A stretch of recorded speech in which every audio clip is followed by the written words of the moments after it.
Welcome to chess, ladies and gentlemen. All right, man, you know, it's been a minute. It has been a minute, but I'm back, man. So all you guys that missed me, I got you, son. Okay, so you guys know we got the U.S. Championship going on right now. And we just got done with round number 3. And Wesley So is in the lead. So for all my people that love Wesley So, all of my people from the Philippines, he is in the lead right now. I will show the standings at the very end of the video. So fear not. All of my people that are coming from the Philippines, I will say maraming salamat. I appreciate you guys very much for stopping by. But if you guys are ready to go, man, without any further delay, let's take a look and see what we got for this game, son. All right, man, so we got the move E4. That's by Tess, as Bobby Fischer said. Some of you guys might have heard of him.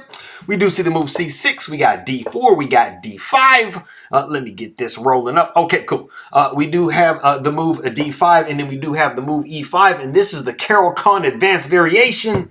Any of you guys that play the Caro Kann from White or Black, you've probably seen this a time or two, but you're basically just trying to get as much space as you can. And there's a very specific reason why somebody would play the Caro Kann compared to, let's say, the French defense. And it is this move right here. Considered at one point to be dubious. This is like back in the 1800s before, you know, kind of chess became what it is today. But one of the main reasons that people play the Caro Kann instead of the French defense, even though it is thought that the French is just a touch stronger than the Caro Kann, is this bishop is a problem bishop when you are playing the French defense. So you kind of have to play specially because you are playing E6 and D5 and you are blocking this bishop in. So one of the main things with the Caro Kann is saying, hey, man, I want this bishop to be in the game. So you want to get it outside of this chain before you play in E6, which we will see coming up. So like I said, that is one of the bread and butters of the opening. We do see the move H4, which might look kind of weird because you're like, why am I just throwing out a wing pawn? You do see the move H5 for black. Now, if you are not careful and you play, you know, some just like random move, let's say you play, I mean, you know, like E6 here, something like that, you would be looking at G4. And then the problem is you don't really have anywhere you can go because you are going to be getting your bishop trapped. So that is why we see black making the preparations to make sure that they do have some flight, you know, for their bishop. So you see like H5 or H6, you know, stuff like that. Those are going to be the best moves. We do see the move C4 because you do have the D4, D5 pawn lock. It is just like when you have this and you play a C5. I know you guys saw it coming. So congratulations if you knew C4 was going to land on the board. And then we do see E6, like I said before, with, you know, getting that bishop outside the chain. So now you have a really, really nice structure. And you do have a playable light squared bishop. So you kind of solved a lot of your problems. We do see the move knight to C3. We got pawn taking C4, bishop taking C4, all really standard stuff. Knight goes to D7. Of course, you will not see knight C6 because the C pawn is in the way. And that is one of the slight drawbacks of the Caro Kann that you don't see in the French because you get C7 to C5 immediately without, you know, C6 being taken up by a pawn. We do see knight G to E2. We got bishop to E7. We got the move G3. Knight goes to H6. We do see bishop to F4. We got queen down to B6. Just trying to get out of the way for castling, maybe tickling his B2 pawn, stuff like that. We do see castles by Wesley So, just saying, bro, I don't even care if you want to take on B2. But we do not see queen takes B2. We do see castles along by Sam Shankland. But let's go back and say, okay, you know, what's the problem with taking B2? Well, like I said, you are committing to castling here. If we did see queen taking on B2, we would be seeing that. And then we would probably see bishop back to D3. So just kind of like, you know, one of the options that you kind of have is taking here. And then the queen wants to sidestep because you do have a lot of pressure that is going to come against this queen. But you are spending a little bit of time moving the queen around, stuff like that. So we got castles short by black. And if we do see that, we would see bishop taking H6 and then pawn taking H6. And you kind of see that now your king side is very, very demolished. So like I said, with you wanting to commit to castling on the queen side, you don't really want to create a situation where you have activated your opponent's rook on B1. So that is a potential drawback. So we go back to what we saw in the game. We did see castles long. We got the move A3 because, you know, white is like, hey, I'm going to try to, you know, break some lines open. I'm going to try to start attacking on the queen side. So we got king going to B8 and queen to B8 is the novelty of the game. It's a very, very logical move. I mean, you know, you basically kind of see that you're a little bit open here. You know, white is going to start trying to open some lines over here. So you're like, hey, man, let's go king to b8. Let's get out of danger. So we do see that. We got the move b4. And then we have king to a8. And this is ultra safe. We're like, hey, man, we're trying to be like extra super duper safe in the situation. So we do see king going over to a8. We do see b5, like I said, trying to open stuff up, and you do not want to continue to open things up over there. So we just see the knight going to g4. We do see the move a4, and we do not see what might kind of seem like it makes sense. Well, in this position, we do have the e3 square covered, so you might think, okay, let's go f3. There's no knight to e3, the knight I have to back up. But the problem is you're kind of weakening your structure here around your king, so we do not want to do something like that. So that is why we see the move a4 here. And then we do see queen going to a5, and this is just like blockading the pawn, trying to, you know, stop white's progress forward. And more importantly, like I said before, do not take here because you're just opening things up. So that is a little bit dangerous. So we do see pawn taking c6, pawn taking c6, and then we do see queen going to c1 here. And it might kind of seem like a long shot. It will become relevant later, but we do see the queen kind of eyeballing his pawn through all of these pieces. If maybe these pieces can move, stuff like that. So we do see rook b8. We do see rook over to d1. We got rook h to d8. And this is definitely what you want to do if you're black. I mean, you got an open file here. You got a half open file here. So, I mean, if you picked an area where your rooks can maximize themselves, it is definitely right here. We do see bishop going back to a2. We got knight down to b6. We do see bishop to g5. And we do see the move f6. And, I mean, as you guys know who play Caro, Kann, and who play French structures, I mean, this move was begging to be played.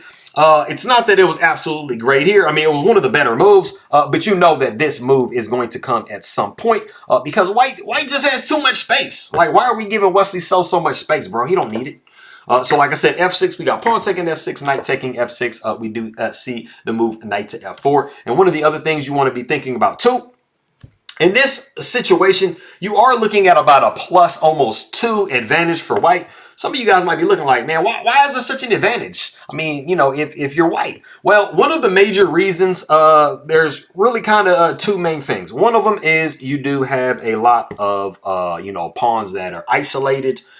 In this position, you have these 3 type stuff. So, you know, you kind of want to start maybe, you know, pushing like e5, c5 to kind of start getting rid of that type deal because you do have a weak structure. White also kind of has some pieces that are, you know, just a little bit stronger. We got this bishop eyeballing this. We got this bishop ahead and stuff like that. We are eyeballing this. So, we're, you know, you kind of, like I said, have a lot of weaknesses if you are black here. So, you know, that is why the computer is like, hey, bro, you're losing if you're black. We do see knight going to f4. Like I said, we do see the move e5 kind of trying to, you know, get rid of a little bit of the weakness in black's position. Like I said before, we got knight to e6. Bishop takes e6. We do see bishop taking e6. We got rook taking d4, rook taking d4, pawn taking d4. And then we do see the knight going back to e2. And like I said before, I mean, we have a situation where possibly now our plan from a while ago is starting to become realized, and then we do have a lot of pressure on this c6 pawn. So now, oops, not that. That wasn't in the game. That was an accident. But we do see that now black is going to have to start to play very defensively.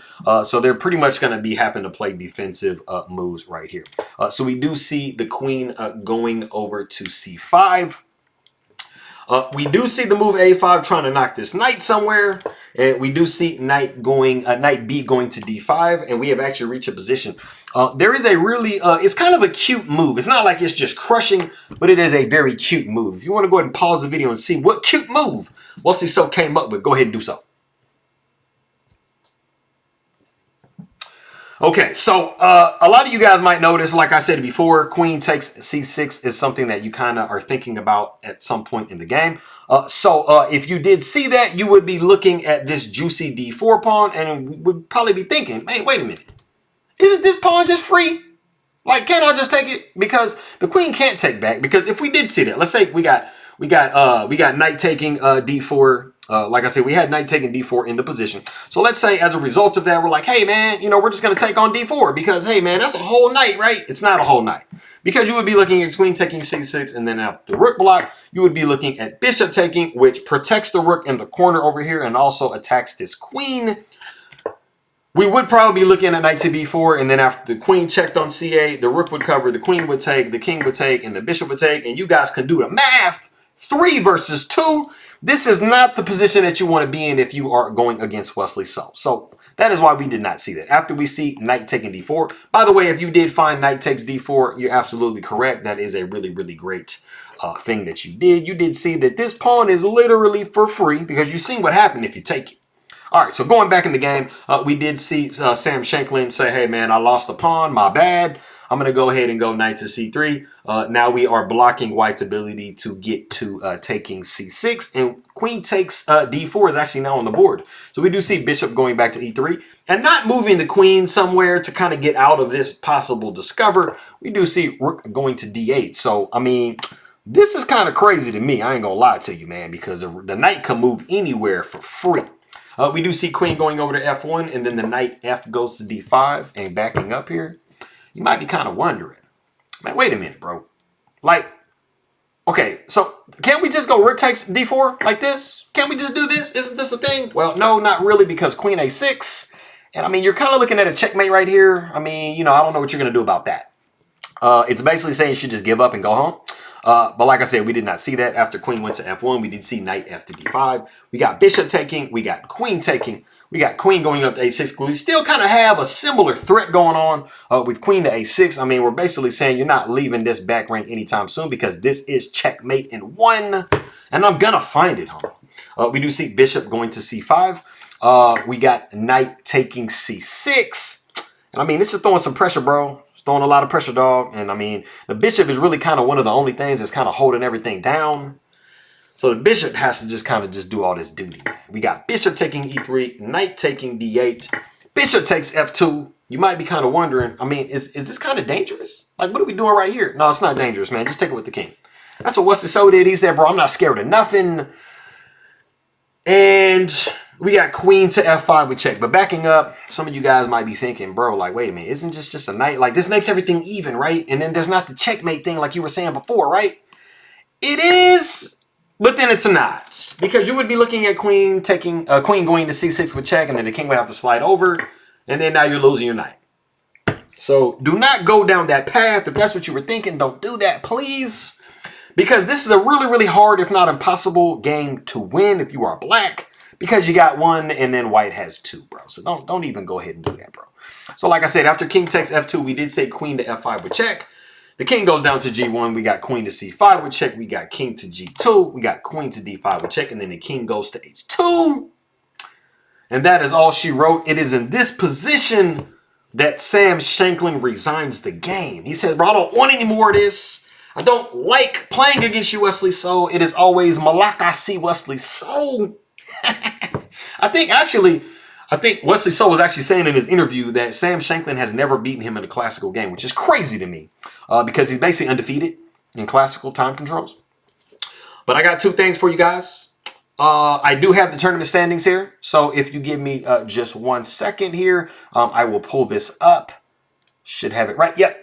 There it is right there. So this is the standings as of round number 3. As you guys see, Wesley So is at the tippy top of that 2.5 games out of 3. So he is leading the tournament so far. So he might repeat what he did in 2020. I believe it's 2018 and 2020. I'm spacing on exactly the years that he won, but I know it was like 2 of them. I think it was like 21.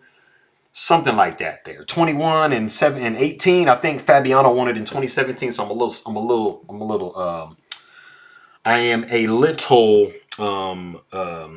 what am I trying to say, bro?